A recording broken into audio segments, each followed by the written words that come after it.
Thank you for coming. Thank you for coming. Hopefully I can give you guys some info and some insight. Other than we have a 6.5 inch in-ceiling speaker and we have an 8 inch. I think that seems to be covered a lot in our market. But before I move forward, so yeah, I'm Richard. I work for Interdyne. Interdyne is, I'd probably say, one of the oldest audio distributors in the market, if not the oldest.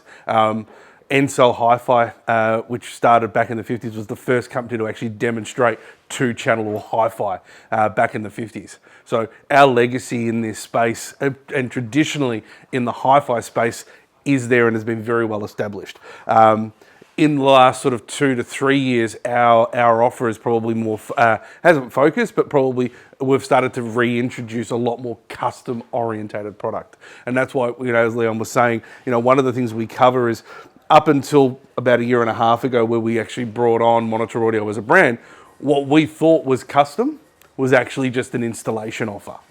So and the reason I delineate that or differentiate that is because when you look at majority of speaker brands, which I reckon there are more speaker brands than there are actual customers, which is quite funny. Everyone traditionally has something that will fill a hole, a 6.5 inch or an 8 inch that'll basically go in the ceiling and doesn't necessarily solve the audio problem, right? But it basically offers a solution. What custom actually does is it looks a bit wider at what the problem is. What are we listening to? Where is it listening? What's the aesthetics? Is it what's behind the plaster? What's behind the wall? How am I getting cabling to that? How am I running that? And I think that's what doesn't necessarily get solved from an installation speaker. It's just that we've got to put something in the ceiling, away we go. But what if your cavity is 50 mil deep? What have I got? What if your wall cavity is 50 mil deep? What if I can't put something in plaster? How do I solve that audio problem? The idea with audio is that we effectively want to go and what we effectively want to do is have something that replicates the sound of a normal full-size, full-range speaker. And that's, again, what the focus is. How do I deliver that? But I've got this as my problem. So that's where we are now. So me, myself, I've been in the industry for around about 20 odd plus years, and I want to say 25. I still want to deny that, but I've been around for about 25 years, unfortunately. And I've touched pretty much all facets of, be it from wholesale to custom commercial to custom residential, automation, project management. So the stuff that I talk about today, from how this stuff's installed, how this stuff's designed, comes not just because I read a brochure somewhere. It's come from hands-on experience and trying to give you guys a little bit more insight that helps not only customers but trades, but yourselves when it's actually making that recommendation to the customer. So that's kind of where my sort of background sits. Monitor Audio on the other end, they're not a new brand. They're what we sort of found, one of the reasons we brought them up is we found that, for a company that's been around for 40 years, they probably haven't had as much market awareness. People either know what Monitor Audio is or sit back and go, oh, aren't they Australian Monitor? No. Which is, anyway. So 40-year-old history, predominantly been in that hi-fi space. They themselves have probably been delving in the last sort of 6 or 7 years, maybe up to 10, in that sort of from installation now into proper custom. And I'll show you some specs. I'll show you some of the guide, but you'll see that what they've done in the last 3, 4, maybe 5 years is they've got an actual offer that solves a lot of problems in terms of what people are actually trying to do. How do we solve that audio problem? One of their biggest claims to fame is their ability to actually develop and manufacture really good quality metal dome tweeters. It's a small thing, but they built a lot of their legacy on it. Typically, you'll find with metal dome tweeters is they either sound too bright, they don't actually sound nice, or they're too hard to manufacture. So a lot of companies actually steer away from it. They've actually found a way to actually develop that type of technology to make it more effective and actually be experts in that space. So again, what they've been doing, more and more now, which is, we're going to see this more emerging, is they are a power in the audio brand, and by covering not only from custom but also traditional hi-fi, they're actually going to be one of the, I dare say they're probably touted to be probably one of the biggest audio speaker brand, and you'll see in terms of their product mix that they're not mucking around. So when I go back and look at things like the true custom and architectural speakers, so it's a pretty big statement. I sort of alluded to that a minute ago in terms of talking, that differentiation between an installation to true custom. That installation speaker, as I said, solves part of a problem. I can get sound in that room.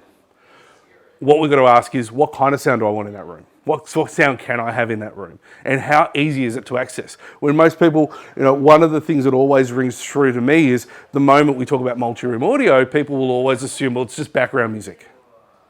So if it's background music, therefore I don't have to focus on it too much, therefore I don't have to bother, let's just focus on some of the other bits. I look and go, if it's background music, we have to focus more on it. Right? Reason being, there are a lot more open opportunities. So one thing we talk about is intelligibility of sound, right? So something, and I didn't say to the other group, but something I used to hear a lot when I was in high school or even primary school is, don't whisper, it's more distracting than it is actually just talking to the kid next to you. So think about what your brain has to do when you hear things that aren't right. So intelligibility of sound, things like acoustic treatment in a space, right? What that has to do to take reverb, echo. Because even though you don't notice it's there, that in the background, cool? My brain now has to try to process to block that out in order for me to be able to have the conversation, and you guys have to do that too, right? Because what happens at the end of the conversation, if your brain has to overwork to take reverb out, to try to make that whisper actually sound decent, by the end of what you've listened to, it becomes tiring. Your brain's fried. So it's maybe not the content of what's actually being said that's actually worrying, it's actually what's happening. So what background music is a distraction if it's not done properly. So even though it might be low volume, you've got to look at what kind of volume is it? Is it current? Is it delivering full range? So do I need to, when we normally say, oh, you need 100 watts a channel to run the speakers, and they're like, well, it's just background music. No, you need 100 watts a channel because you want that current at the low end. Because something that's small means that in order to actually get the intelligibility, I've got to turn it up. Defeats the purpose. And I'll give you a good example in a second. So same thing with speakers. Speakers that are only very bright and cheap, again, will only replicate a very bright and tinny sound. They won't actually fill the pipe. So think about if you've ever been to a restaurant, and I always use this as a great example, a restaurant or a cafe. And there's two sort of differentiators that I see with some of these systems. Is the first one is you go to a restaurant, they've got a couple of speakers up off the side. That's it. Small little $300 AV receiver that they bought because the cheapest amplifier is what I need. That's all I need for my restaurant. And what happens, you go into this environment and you've got the speakers over here. So anybody sitting on this side of the restaurant can't talk to each other because the music's too loud, because you want the people on the other side of the restaurant to hear what's going on, but they can't get the ambience from the music because it's too soft because I'm over here. And there's this, so what ends up happening in the long run, these people complain, these people don't say anything. You walk into the restaurant 3 or 4 weeks later and there's no music. Right? On the other hand, you go to some of these restaurants and they've actually got speakers all over the place, covered. A speaker every 2.5 meters. It's actually been designed properly. The background music's there, the ambience is there, there's no distraction. You can talk, everyone can do their thing. It solves that problem. So that's exactly what, so it's something as simple as background music not necessarily has to be complicated, but if addressed properly, actually solves the problem. So that's kind of what we look at, is that how do we solve that audio problem? We can talk about how do we get the sound in. We've got to look at what happens once we get it, how do we get that out, and how do we make sure that from a value perspective, from anybody, I'm actually going to use this system more often. And that's what we look at. So to have true custom, we've got to identify, there's a problem that we're trying to solve in terms of the audio aspect, but then on the other end, there's also other problems, which is going to be something along the lines of the aesthetics of the room. How easy it is the system to use. So one of the big things that Monitor Audio have also done is they've brought, rather than having a completely isolated range of products away from what they've built their heritage on, they've actually used a lot of their core technologies into their custom range. So a lot of the tweeter technology, mid-range technologies, that quality audio technologies that they've built in, they've actually brought them in. But also look at how they can take things like a standard in-wall or an in-ceiling speaker that actually solves that problem as well. So a lot of focus, a lot of effort into that. So things to consider. So when it comes to actually building a multi-room audio system, again, if I don't have options, I don't discover options. If all I have is a standard in-wall or a standard in-ceiling and it's all based on price, I don't really delve too much into it. When you have an option or when you have a range, you can now actually start asking your questions, how do I solve? So I can look at things like the size of the space I'm trying to fill. And I use that, for all my life, I've always used that word fill. It's not about how loud something is, it's how well it can fill that space without being distracting. So I want to look, how many speakers do I need in that location? In terms of the placement of the speakers, things like cavity spaces, is that going to be an issue? Nothing worse than rocking up to site, and I actually had this the other day, got very wrong information from an electrician. They said, no, standard cavity size. Cool, so rock up with a full depth cavity in-wall speaker, and basically it was battened. Cool? So how do you solve? So understanding you can ask the question to solve the problem. Knowing that if you've only got 50 mil depth to play with on the wall or in the ceiling, we've got a solution for that. So that's the things we want to look at: placement, mounting options, surface mount, ceiling mount, pole mount, something like that. If you need to look at those sort of options, material of where you're mounting, so masonry, cement block. So we've actually got a range of back boxes that are designed to be set into concrete. So if they're doing concrete setting, they basically bore it out. You can actually put this back box in. So it actually now gives you a mounting option for an in-wall speaker or an in-ceiling speaker in concrete setting. So we can actually, again, if you don't know that exists, you're never going to ask the question. If you know that potentially is out there, you know that we can actually solve more problems, because again, what most people will do is they'll fill an audio space based on what they know exists. They go, oh no, we can't mount speakers because it's concrete form. No, you can. This is how you do it. Makes sense? So you've got those options available. Source equipment. So again, one thing that we've seen in the last sort of 15, 20 years is that, streaming's getting better. We've gone from, playing an iPod 32 kilobit a second now to Tidal, high res. So I can, and MusicCast, for example, has availability. You can actually have high resolution audio from streaming on a multi-room system. So again, no point having that available if I'm just going to go and take the part, put the cheapest speakers available in. I can now actually have the speakers to match my source equipment. So something to keep in mind. And available amplification, I kind of touched on that as well, is that having a speaker system, I might not necessarily want to listen to my music loud, but I want to have the available amplification. So, you'll see at the moment, we were talking with Leon earlier, the three different categories, which is a streamer hooked up to a power amplifier, an amplifier with a built-in streamer, or a streamer with a built-in amplifier. So something like that to consider, because all those three options will generally have varying abilities in terms of the power available to run the speakers. So again, I might only choose a small speaker because I've got a streamer with a built-in amplifier that's low wattage. But knowing that if I choose my speakers first and choose something that's better, there are options out there where I can still achieve the user interface. I can still have MusicCast, but now I just power my speakers differently. Make sense? Pretty cool. And then also things like low impedance or impedance loads and low voltage. That's the other thing to consider. That comes into play is how many speakers am I putting in a location? An 8 ohm speaker, I run 2 pairs, it becomes 4 ohms. If I run 3 pairs, it becomes 2 ohms. All of a sudden now I put a lot of, so if I want to run 4 pairs of speakers in a room, I've got to find either a very decent amplifier or I've now got to switch to a different technology. It's like low voltage. Low voltage now allows me to run, in some cases, it doesn't become about impedance loads, it becomes wattage versus available amplification. So I can run 50 speakers off 1 amp. Cool for commercial applications. Easy for a Sparker to install. So that might be the other consideration. How many speakers am I running? And with my amplification, what am I doing with that? Make sense so far? So the reason we talk up custom, because when you look at that, even though it's a bit blurry, these are all the options. Which means the more options I have, the more problems I can solve, or the closer I am to actually solving the problem. Because again, one of the big things, something when I talk to more and more end users, customers, even integrators themselves, the two really most important things that actually become on face value the main decision points. How easy is it to use? So UI, UX, right? Versus the aesthetics. What does the speaker look like / doesn't look like? So that's the other thing too, that people don't want to see speakers. So the easiest part is, well, then don't put a speaker in that room. Or we can actually build it behind plaster. So we've actually got an invisible speaker, or we've got something that is a small form factor, so you virtually, almost the size of a downlight. So again, what I do see, what I don't see. Again, if that's an option, it's something more for the customers to consider. So as Leon was talking about earlier, it's a matter of, this is an opportunity for more opportunity. So in terms of content, custom install and interior design, a couple of different focuses: pro range, weather resistance, amps and subs. We'll talk about those as we go through. But just to give you a bit of a snapshot into where monitor audio sit compared to the rest of the market, a little bit more market information.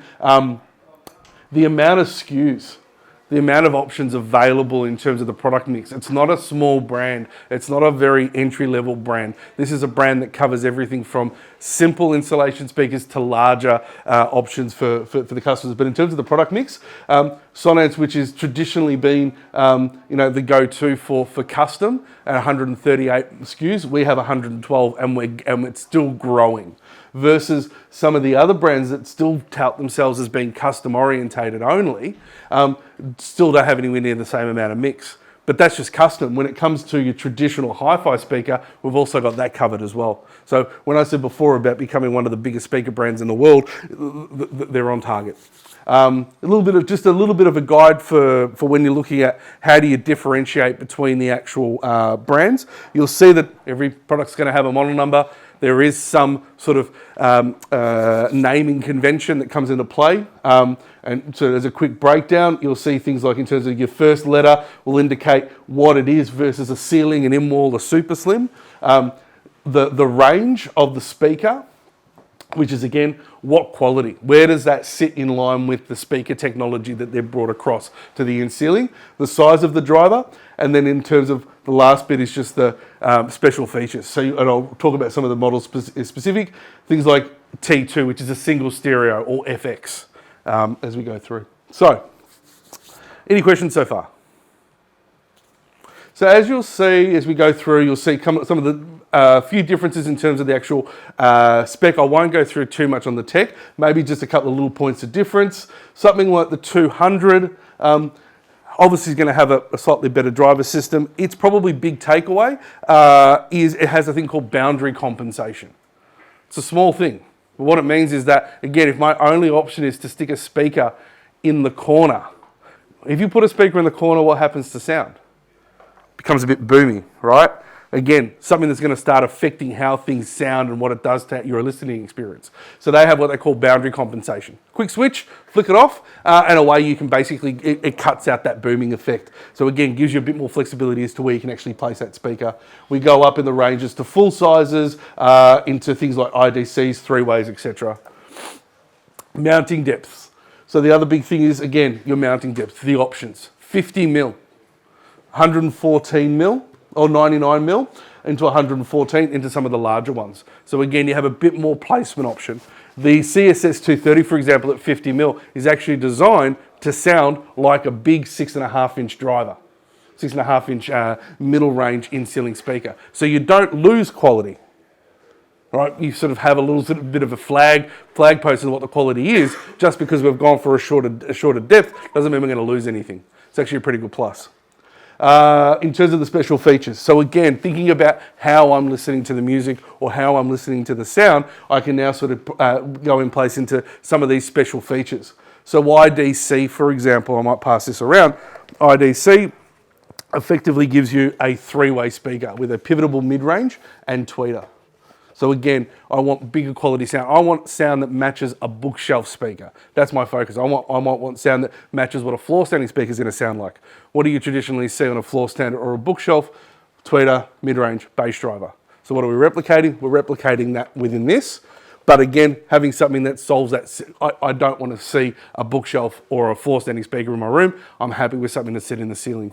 That technology is also available in some of their in-walls. So I'll pass that around. And you can sort of have a bit of a play with that. FX. FX is basically designed around being either a dipole or a monopole or a bipole. So it gives you that flexibility for a surround situation where you want to have your, again, in-ceiling rears, in-ceiling side speakers. Wouldn't necessarily use those for Atmos. One thing I will say with FX is if you get your placement right, perfect. If they're not too sure about the placement of the actual speaker and you want something a little bit more forgiving, because these are fixed point in where they sit, move into an IDC, something like that, and that's kind of a bit of a recommendation. So if you know when you're mapping out your surround sound system and you're putting in the plan, FX might work really well. You might find, oh wait, that one's going to be a little bit off. It might not necessarily get the right distances. Then we can move into an FX, into an IDC.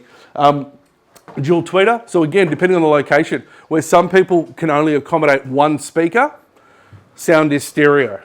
So I have two options. I can either mono the sound from the source equipment, or I can run something like a T2 that actually gives me 2 voice coils, a left and a right still. I still get my stereo left and right sound, but I get it from one location. So again, gives you a bit more flexibility. So you might find in an open planned area like a living room or a meals room or a large bedroom, you might still go down the path of a normal stereo left and right. But in, let's say, a master bedroom, let's say in like a walking robe or an ensuite or a kitchen or a dining room where there's a lot of movement around, having that single point gives you a bit more flexibility. And again, from an aesthetics perspective, it's 1 hole versus 2. Easy enough. And then last but not least, response controls. So again, you'll see on the speakers, you've got your little dial switches that allow you to compensate depending. So again, if it's an open planned area with a lot of hard surface area, I can actually remove some of the frequency out of the speakers so it's not as bright, or the vice versa, where I might have a room that's heavily furnished with a lot of absorption opportunities for the sound, I can actually tweak the higher frequencies up a little bit. We see that becoming a little bit more prevalent now with speakers that get mounted behind acoustic transparent screens in theatre. So again, you've got a buffer of sound. Even though it's acoustically transparent, you've got a buffer still. So I've got the flexibility to actually knock up the decibel a little bit to give you a little bit more range. Where it's either do it yourself, a trade installation. Monitor Audio have basically built in a couple of key technologies to make these unbelievably easy. So the conversation we were having a while ago, previously was, we're seeing companies introducing baskets to make the installation easier.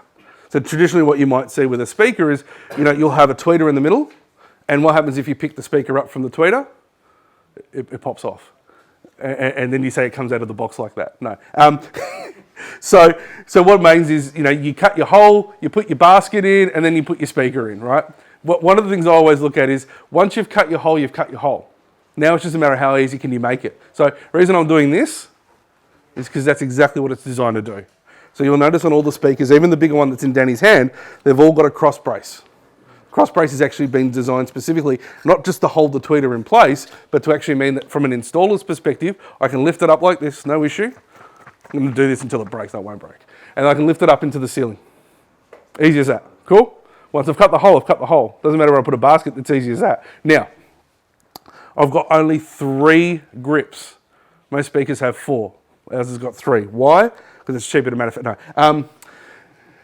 If I hit a truss, because that's the most common thing. When you've cut your hole and it's really close to the truss, and trust me, I've seen that. All you have to do is twist it. You got that? I like it. That was unintentional, but I realised, I wonder if they get it.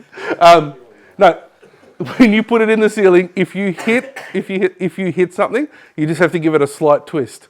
If I've got 4 grips, I can't, regardless of where I twist it, I'm going to have an issue. So they've actually thought about that quite well. You'll also see there's a slight angle to the grip, right? So there's a higher chance of not blistering your plaster when you actually put one of these in. Because what you'll find is that most of the grips are all flat, and if you over tighten, you'll get that little blister sitting right next to the grill that the grill doesn't cover. Now, can't avoid humans being human. And naturally they may potentially over tighten, but for the ones that don't intentionally over tighten, less chance of actually blistering your plaster with the way these things are actually designed. So they're actually really well designed. So again, one hand operation, put it in, add a little bit of torque to your driver, put it in there. If you hit something, twist it, away you go. But it's easy enough to install. And the only models that don't have that are our cheaper Pro range. But every model from the 165, this is the entry level model, the 165, all the way up. In the end ceiling, all have it. That's just bigger, but same deal. Just a bit heavier. If you go to the biggest model, it's a lot more weight training, but it does the same thing. Robustness, as you would have also seen as you were passing that around, they take as much effort as they can into covering things that they can cover. Because where these are going in a ceiling, dust, etc., has potential to actually ruin the electronics. So again, they looked at the robustness, making sure that this isn't just a cheap in-ceiling speaker. You'll also see, and I found this the other day, in their outdoor in-ceiling speakers, they actually put dust caps over the screw holes. These are little details, but it means that if you want to buy something, you're going to invest good money into buying a speaker, you're going to get something that's actually going to last you. And some of our speakers offer a lifetime warranty, right? So why not actually make sure that these things are going to last a while? So if you're doing something in an outdoor area or in an indoor, like a bath, or a heavily moistured area like a kitchen or even a bathroom, then you basically have an option where you can actually do an in-ceiling wall solution. Pretty cool. Any questions so far? No? Cool. All right. One other little thing, and I don't want to open this, but one other little thing, and it's a very simple thing again. All the grills are paintable, right? Biggest problem you're going to find with paintable grills is that it looks great on a brochure when you get the manufacturer giving them to you, but what the manufacturers also do is they put a scrim cloth on the back of the grill, which means once you go to paint them, you have to rip the scrim cloth off, because if you do, it clogs up the paint. So Monitor Audio have actually thought, we'll just give them a spare scrim cloth. Something very small, but it means that when we say these things are paintable, we've kind of opened up the opportunity to actually solve the problem, which is rip the existing scrim cloth off, paint your grill, put the new one back on, and away you go. Even the actual mounting template, and something very clever, not the way they put it, all your mounting templates have 2 strips of double-sided tape that doesn't rip off your plaster. So again, when you put it into place, you don't have to run around the house trying to find either double-sided tape or blue tack. Just take the 2 strips off, pop it up, sit there, draw out, cut your hole. So from an installation perspective, these things, so you can walk up to, you can go into a room where they might be running 8 in-ceiling speakers. Every single template is pretty much ready to go. Mark it out if you have to, or mark your middle hole. You guys have got that sort of hole cutter, right? So you just mark your center hole the whole way through, line them up, mark your center hole, grab your hole cutter, bang, bang, bang, bang, bang. Away you go. If you think about efficiency, think about time, installation, who can do this. This isn't just a trade thing, this is DIY. Pretty cool. So a little bit more about, I won't go too much model by model, but just to give you guys a bit of an idea from the core range. 6.5 single stereo. So generally you'll find that we cover in the entry a standard 6.5 or an 8 with matching in-wall or an LCR. So again, you might find customers want a dedicated 3 speaker for the center, depending on the space between the actual fronts, or you can run a slightly larger in-wall for your front speakers. As I said before, your 200 series gives a bit more flexibility in things like IDC. This one here is a $400 retail item. One of the really clever things is we sell our speakers individually, which means you don't have to buy 4 speakers to get 3, or for on the floor having to break up speaker packages. We can buy individuals, which is pretty good. 265 IDC, $400 retail, is a 6.5-inch 3-way speaker. That's probably why I reckon it's a nice little sweet spot, because if you're looking for good sound in a good location, so again, looking at what sort of options you're running for your source, and if you've got good amplification and you get that right, something like that actually delivers a fairly decent sound that'll fill up a nice space, giving you a really good 2-channel experience. The 300 series, again, we go up into IDC in walls as well. If I'm not answering, let me know if you guys have got questions as I go through. Slim, which is the one, second smallest, which is the 160. Smaller footprint, sitting at about a 99mm depth. So again, you're not necessarily going to come up more, not necessarily on a single-story house, but in a double-story where they've gone for low ceiling trusses, apartment buildings. This becomes sort of a little bit more relevant. Or the 50mm version, which is the Super Slim. So Super Slim gives us 2 options for in-wall, 3 options for in-wall, and an option for an in-ceiling as well. So again, 50mm depth. So again, battened out walls. Again, apartment buildings where people go, oh, we can't put anything in the wall. We don't want to do anything. That's actually not a bad option. The bigger one actually has a ribbon tweeter. So again, it's a tweeter technology that they share from their premium models. They're brought into that. So again, just because it's in ceiling, just because it's in wall, doesn't mean you can't get performance. A lot of people just sort of isolate and think, oh, it's going in the ceiling. They don't sound good. I remember, a lot of people sort of associate in ceiling speakers with the Coles background music system or the one you hear at Kmart. So they automatically think it can't sound any decent. I'll tell you now, at home, in my bedroom, and it's a fairly large room, I've got a pair of I've got two 6.5-inch in-ceiling speakers sitting 6.5 meters away from where I'm sitting, and I run TV, audio the whole way through it, and it actually sounds a lot better than some little systems that I've ever heard. So you can actually get good quality music systems out of in-ceiling and in-wall. So again, it's one of those things where we can put the technology in there because once you hear it, it's actually a really effective choice. CP, which is our control performance, these are backboxed. So again, if the situation requires, no leakage or minimal leakage in sound, or you want better bass response, rather than having to use a separated backbox, these actually have an integrated backbox. So they're a bit deeper, but it's a fully encased speaker from the 5-inch all the way up to the 3-way 8-inch. So again, bigger performance, more power. So there's no reason you can't go and run a pre-power kind of system into something like this that works really well.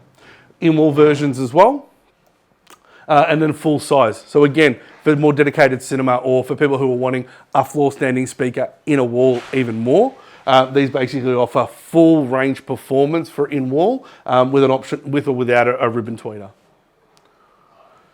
Again, another little solution finder for replacing a downlight, or the aesthetics basically says I've got a downlight and I want something small. These little ones here sit about 80mm diameter and available in the 3 different colors. Clever little thing you'll see. Actually, one thing you'll see with monitor audio, even on their big floor standing speakers, traditionally speakers are actually screwed into the box. On some of the higher end models, they actually get mounted where the actual driver gets placed into the front, but supported by a screw that sits at the back of the box. So it kind of locks in that way, which is exactly what they're doing here. So that screw there goes through the back and it actually holds the driver in place on that canister.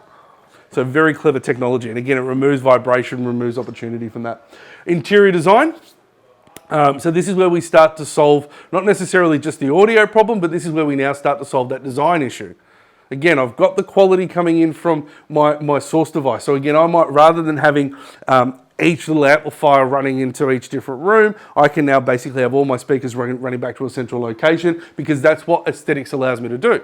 One of the things that you're going to see with multi-room audio is traditionally, if I wanted to have sound in each room, I'd have a system in each room and I cable it up that way.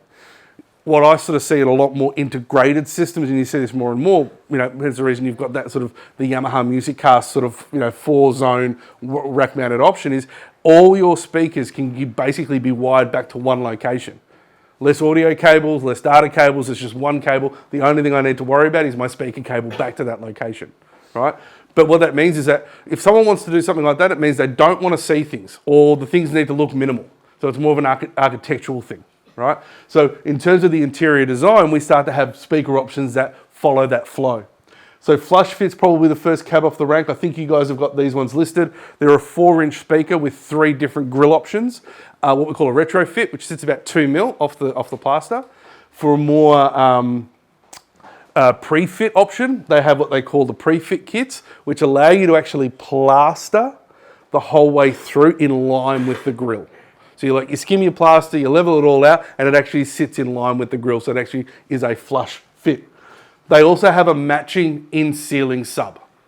So it's an 8-inch bandpass box, basically sits in ceiling, but again, because you're only running a 4-inch, if you want to get a little bit more lower end, a little bit more bottom end for fullness of the sound, there's a matching, but it shares that same grill tech. So all you see is basically a couple of speakers in the ceiling, one little hole for the port, with a matching grill.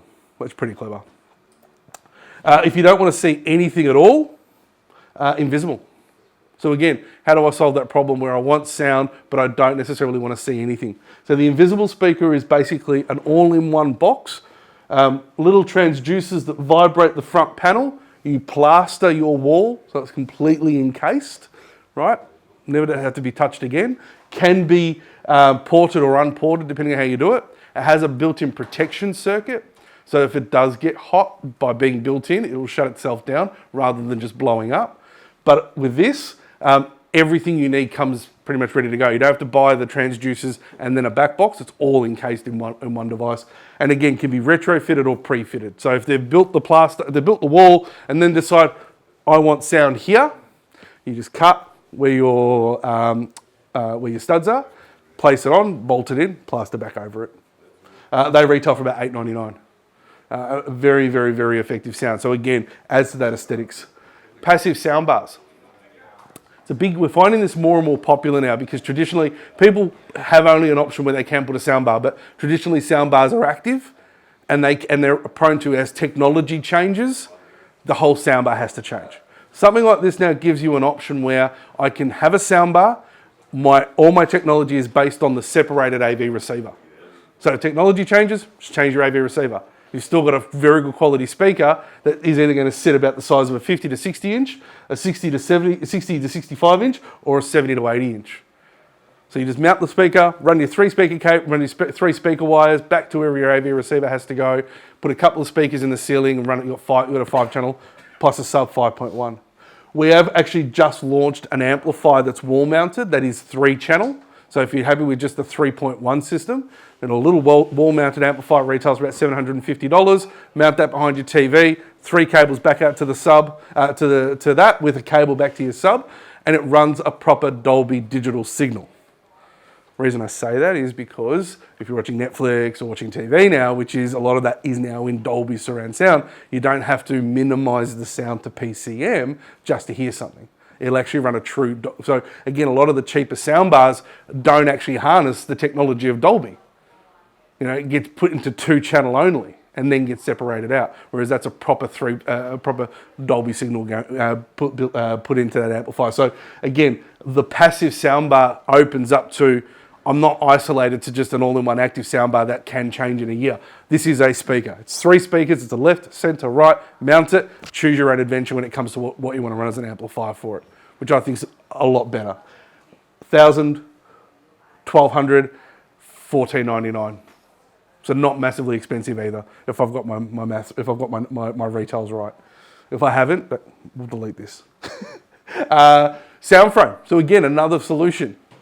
In-wall, on-wall, with or without a frame. Standard comes in a box with a white or a black grill, but you can actually print the different grills. So you can actually get block colors. We can get pre-configured artwork, so stock images, or if you want to have something that's custom, so you've got your own JPEG of your family and you want to basically print that up on the grill, you can get that done as well.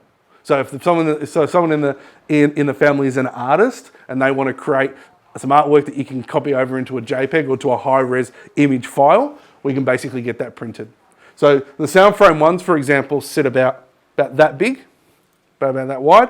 They share the IDC technology, so it has a 5 or 6 inch bass driver as well as an IDC. So it's a proper 3-way bookshelf that's mounted in or on wall. It's actually really clever. So a job we did recently with these, large, very, very, very large open planned room where the only location to put something on the wall was actually going to be artwork. So the only solution we could say was let's actually make the speaker the artwork. And they were running TV and music from it. And these things sounded brilliant. Retail of about $1,500 each. So not massively expensive, but it solves the problem. And to get the artwork printed, depending, can go up to around $350 to $400 for custom frameless, down to like $120 or something like that for basic stock color images. So it's not massively expensive for the actual grills to get them done, which is pretty good. So, but again, aesthetics, but audio performance is also getting solved at the same time. This is their flagship model in the in-wall and in-ceiling. So customers who are looking to go and do a proper 2-channel high-end system, they can go to something like the Platinums. Pros really quickly, contractor range, very simple, very straightforward. For the commercial applications for multi-room audio or for applications where you're needing something that's backboxed, fire rated, in sort of that sort of prosumer or commercial space, the Pro 80LV is the way to go. Good thing on this one here is it's low voltage as well as low impedance. So it's got a 16 ohm tap or it's got low voltage taps as well. So again, a little bit of a solution finder. We find that isn't necessarily a cheap option in terms of the sound quality. It's actually a really well designed solution that will go up against some of the bigger commercial products out in the market. All weather. So again, looking at what you're doing for your multi-room audio system. Are you putting speakers outside? Surface mount. We've got 4 different models in the range. 5, 6 single stereo. So application for a single stereo outdoor speaker, where I've traditionally used these are where you have a pool area, and you might find that you've got two beams and they might be 7 or 8 meters apart from each other because of the size of the pool. If I put a left speaker on one side and a right speaker on the other, I'm going to have sound separation issues, right? So, but I want to fill that space. You know, I always use something like Pink Floyd's "Wish You Were Here," where the first part of the track is on the left, right, and then it moves over to the right. So all of a sudden, anybody in that space, listening to the sound is only really hearing it out of one speaker. I know it's a bow, but the reason I recommend that is that because I've got such a great distance between the two speakers, having a single stereo on each side means that I'm getting, again, rather than just mono, I'm getting a left and right on this side and a left and right on that side. So it becomes a little bit of a little solution option. So that's a 6-inch driver with a bass radiator at the back, and then you go up to the 8-inch, which is a big 8-inch box, single tweeter, bass radiator at the back, and that thing just cranks. So again, for a surface mount. But if you want something that's a little bit more aesthetically pleasing still, you've got the Vector. These are available in a corner mount. So again, mounting options. Where can I mount it? What's my design? So I might look at something like Vector because it solves a problem of I can only mount something in the corner. So I've got a speaker I can put in the corner. Or I might have a single location I can put a speaker, and you can actually mount these back to back, right? So it's like a half shell with the corner mount, and I can actually have those. I'm going to have 2 of those together as well. With the low voltage version, I can actually use what we call a cluster mount. What the cluster mount allows you to do is actually create a full circle. So now I can use a 27mm fan pole that I can buy from Bunnings, mount it off the ceiling, and actually have a fully encased full circle speaker that I can put in different locations and create a bigger effect. I can only do that with the LV, which is the low voltage version. But again, with the low voltage version, I've got different voltage taps, so you can have 40 to 50 of those, I think it's about 40 or 50 of those per channel on an 800 watt channel amplifier, which is pretty cool. So from a commercial application, libraries, retail, there's actually a really good solid solution. And paintable in the white, which is pretty clever. And then in ceiling. So again, if you're looking for an outdoor solution, you want something that's surface mounted in an alfresco or a bathroom or somewhere where it's heavily moistured area, I've got a 6 or an 8-inch version, both single stereo available as well. And you'll notice, as I said before, as much as they can possibly seal, they've sealed in terms of the actual speaker. Garden. So Garden gives us a different option for outdoor. So traditionally when we use an outdoor speaker, it's sound in facing out. What we generally find with Garden is it allows us to have sound creating a barrier that actually feels like a wall of sound, but I can have that in the boundary with sound out facing back in.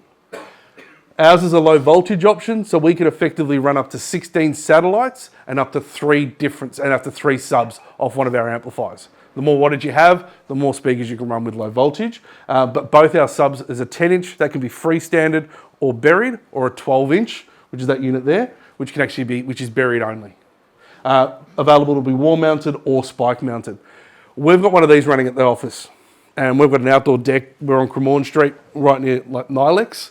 So we've got big construction on one side, another big construction on the other side, and we set up just 4 inches and a 10-inch on our rooftop deck. And I'm going to tell you, creating that boundary actually blocked out a lot of that external noise, brought the sound back in. But in terms of, it wasn't just, it's sort of sound, it's actually a really massive enveloping sound the way it was actually designed. So for these sort of things, for front of house, like we actually find in commercial applications where you've got outdoor bars, again, trying to fill a space with sound that carries through, bringing the sound back in, or just at home where you've got like a large sort of pool and decking area. And again, you don't just want to have a pair of speakers mounted on a wall as your only focal point. You can actually do a really good job with these. Very, very, very effective. So a couple of key things. These are only low voltage, so they can only be run off a low voltage amplifier. The subs actually have a secondary option. You can run these as low impedance. So if you still want to run a surface mounted outdoor speaker or an in-ceiling speaker, but you want a bit more bass in that patio or alfresco area, you can run these as a passive. You can run those as a passive low impedance subwoofer as well. So they've got a bit more flexibility. So again, you can kind of create. So one of the things I always look at is for when I'm helping with integrators is looking at the design of that space. Right? What are you trying to do? What are you trying to accomplish? And look at what options have I got. The more options I've got, the better chance I can actually solve that problem. Amplify custom subwoofers, in-wall subs, 90 mil, 89, 90 mil depth on an in-wall sub. Can be retrofitted. So there is a back box available. So simply put, because I always get asked this question, what if I can't put the back box in because they've realised that they've put some in-wall speakers, too hard to go and mount the back box because you've got to cut up plaster. How does it sound without a back box? Sounds good without a back box, sounds better with. So, which basically means that you can run it. It's actually designed to be able to use your wall cavity as the back box, but just gets a bit more tighter.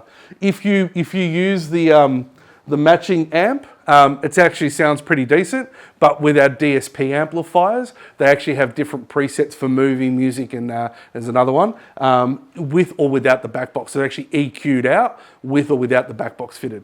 So a good little option. Retail for about $500 for an in-wall sub. So again, for that little bit of added extra bottom end for a customer who wants a pair of in-ceilings or in-walls, good little aesthetics. Comes with a normal, nice little sort of 10-inch white grille. Sits fairly well. There's a couple of custom subs. We've sort of erred on the side of a different sub from a radius range that you guys will carry for active. And then we have a range of DSP amps and normal amplifiers. So again, getting that amplification right. So depending on what you're looking at doing, so you've got an option of WXCs, or you can use something like the 4-channel, the 4-zone MusicCast just preamp. You can run those into our amplifiers depending on whether you're running 2 or 4-channel or 6 zones. But you've got a couple of different options with our amplifiers. They're all bridgeable. We've got one amp that retails for around $2,800, is $800 a channel for low voltage, $500 at 8 ohms a channel for low impedance. But bridged, this thing gets out to 2,000 watts, and it only sits at about 2 RU. It sits at about 2 RU. I had that playing the other day in our office with a pair of $15,000 speakers.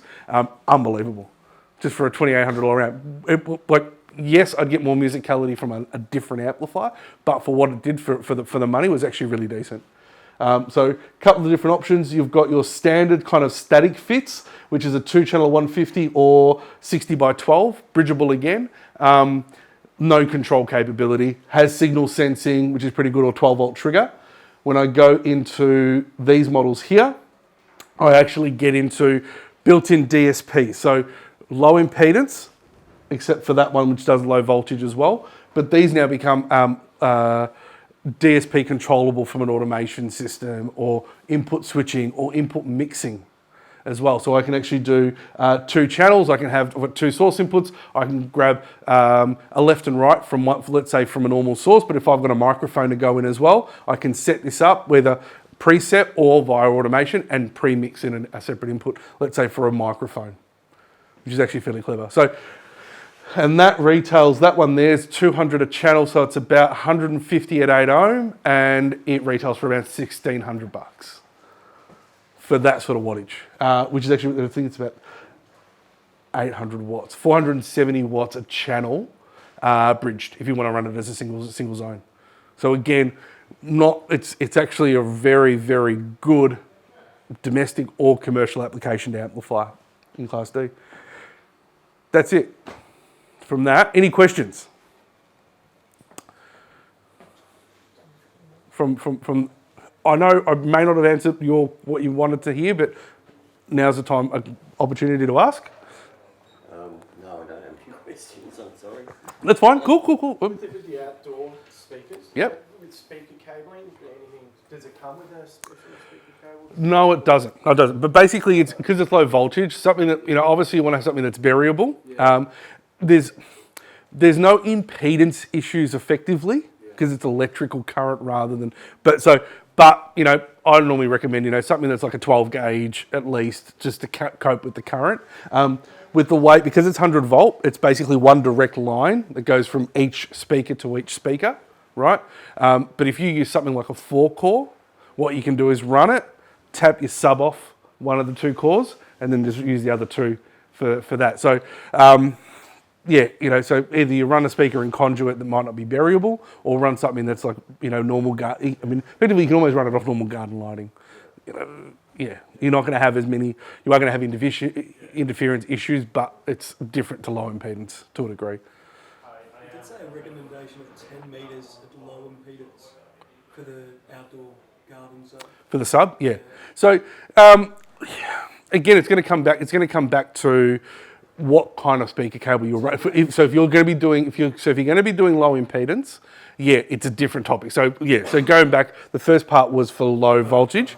For low impedance, that's where you're going to have issues now with interference and current. So you want to make sure that where you can compensate for that would potentially be bigger gauge and something generally maybe with a bit of a twist or some kind of tech in there to actually get rid of that interference, because that's where your issues are going to come into, is that every 2.5 meters or 3.5 meters adds another impedance of one impedance, one ohm. Sorry, get that right. One ohm of impedance.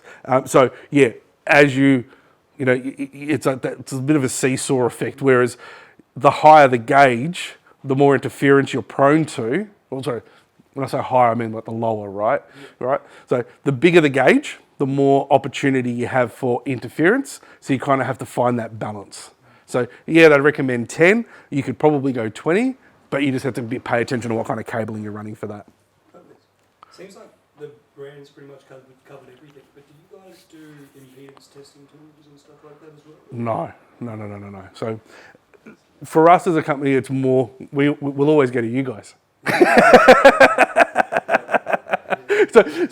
So our focus is audio. And we've had the internal discussions about, because we also do Rotel, we do project turntables, we do PMC speakers, there's Art Novium for acoustic treatment. Our focus is about solving that audio problem rather than trying to muck around with the little bibs and bobs effectively, or you guys. I know that's generally where I go if I need something, right? But if you haven't got it, then there's an issue. But that's going to say. What was that? We'll find it and we'll source it. Yeah, there you go. See. And what's the biggest market? Is it Europe or US or is it both like usual? For monitor audio, US generally has the biggest custom market. They're getting bigger in the US market at the moment. It's still probably the UK or Europe. But their focus is definitely heart set on, which is good for us because there's no voltage requirements as such on a lot of the basic product, because they're sort of heavy focus on the US market. We're sort of reaping the benefits. But with 6 to 7 years in, it's doing quite well for them. Yeah, enough to go and invest in that amount of range. Yeah, as I said, if you look at our biggest competitors. We're priced better retail. So our value proposition, and this is the thing, one of the discussions we had very early this morning is, it comes in a bang for buck, the most for your money. So you're not necessarily having to spend more money on monitor audio, but you are necessarily getting much better quality for what you get. So again, I kind of go back and say solving that audio problem, it does a better job. There's no real sacrifice, if that makes sense. You do get a hell of a lot better sound as you go to the top of the range, but even something like this, as the entry level, isn't entry level by any standpoint. This will still go up against a lot of twice priced in ceiling speakers and actually perform really well. Because again, what I tend to find is there's a lot of ad hoc creation. We have a floor stander. Oh, look what the Americans are doing. They're doing a lot of business in custom. We'll go and source something and put our name on it. All right, and because it's got our name and our name's pretty decent, we can go and charge a lot more for it. The focus on this is no. What is the problem? Let's actually charge the right money for this. If we're going to charge twice as much, let's just make a product twice as good.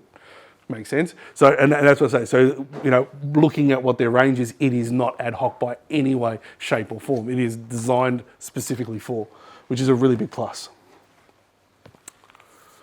Any other questions? Nope. Thanks, Richard. Well done. Thank you. Thank you very much. Thanks for coming. Yeah.